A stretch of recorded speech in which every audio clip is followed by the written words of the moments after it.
त्यासोबत मागच्या काळात आपण हा निर्णय केला होता की आपले या ठिकाणी लिपिक किंवा इतर जे संवर्ग आहेत या संवर्गांना गट क चे किंवा ब चे जे आहेत यांनाही MPSCच्या माध्यमातून नियुक्ती द्यायची।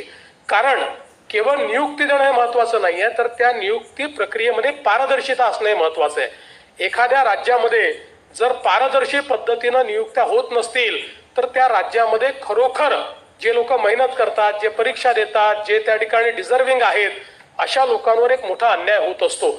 आणि म्हणून आपण MPSCच्या माध्यमातून करण्याचा निर्णय घेतला। MPSCने देखील ते कंडक्ट केलं आणि आता खूप चांगल्या प्रकारे त्यांना देखील जवळपास 5000 लोकांना आपण या ठिकाणी नियुक्त्या देतो आहोत। आता याच्या पुढचा भाग म्हणून खरं म्हणजे मला एका गोष्टीचा उल्लेख या ठिकाणी निश्चितपणे केला पाहिजे की ज्यावेळी माननीय आमचे एकनाथराव शिंदेजी हे महाराष्ट्राचे मुख्यमंत्री झाले त्यावेळेस आपल्या देशाचे प्रधानमंत्री माननीय नरेंद्र मोदीजी यांनी आम्हाला एक संदेश दिला आणि त्यांनी सांगितलं की तुम्ही पहिलं काम हे करा की मोठ्या प्रमाणात रिक्त पद आहेत, या रिक्त पदांची भरती तुम्ही सुरू करा आणि अतिशय ट्रान्सपरंट पद्धतीनं त्या ठिकाणी तुम्ही परीक्षा घ्या। आपल्याला कल्पना आहे की 2020-21च्या दरम्यान काही परीक्षांमध्ये मोठे गैरव्यवहार हे आपल्याला पाहायला मिळाले होते आणि मग आम्ही जास्त पैसे खर्च झाले तरी हरकत नाही, पण आपण बेस्ट संस्था त्या ठिकाणी नियुक्त केल्या पाहिजे।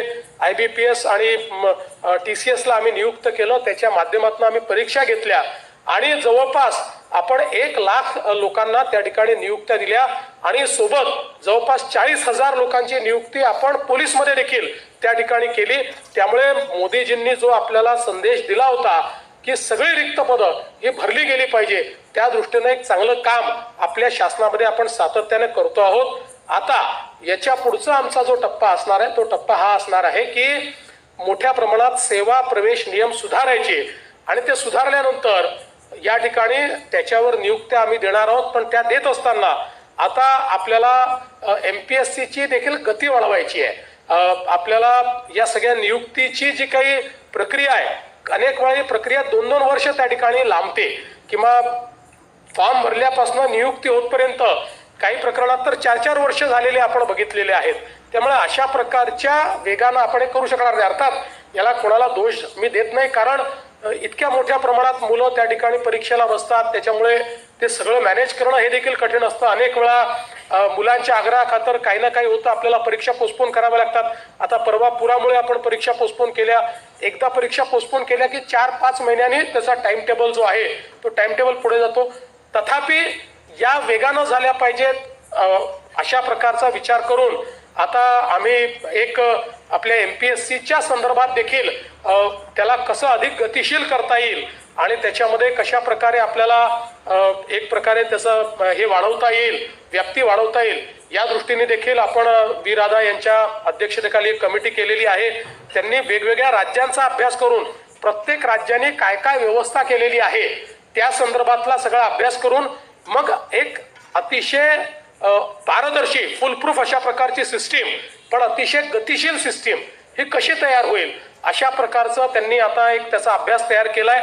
येत्या काही महिन्यांमध्ये किंवा काही दिवसांमध्ये त्याच्या संदर्भातला अंतिम निर्णय हा राज्याचं सरकार घेईल आणि तो निर्णय झाल्यानंतर मला असं वाटतं की ही गतिशीलता येईल। त्यामुळे एकीकडे 150 दिवसाचा कार्यक्रम जो आपण त्या ठिकाणी पुराच्या परिस्थितीमुळे 100 दिवस आपण पुढे नेलेला आहे, पण तो कार्यक्रम म्हणजे ज्याच्यातनं आपण सेवा प्रवेश नियम नीट तयार करू, आपले जे काही त्या ठिकाणी बिंदू नामावली आहे त्या सगळ्या तपासून घेऊ, म्हणजे एक प्रकारे युद्धाला जाताना सगळी तयारी जी करावी लागते तशी सगळी तयारी करून आणि मग दुसरीकडे आपल्या नियुक्तीची जी सिस्टीम आहे ती अधिक पारदर्शी अशा प्रकारे करून आपण पुढच्या वर्ष जे आहे 2026 हे वर्ष मला असं वाटतं की हे खूप मोठ्या प्रमाणात आपल्या सरकारमध्ये नियुक्तीचं वर्ष असणार आहे। मोठ्या प्रमाणात आपण भरती ही पुढच्या वर्षी ही या ठिकाणी करणार आहोत आणि अतिशय पारदर्शी पद्धतीनं ही सगळी भरती आपण करणार आहोत।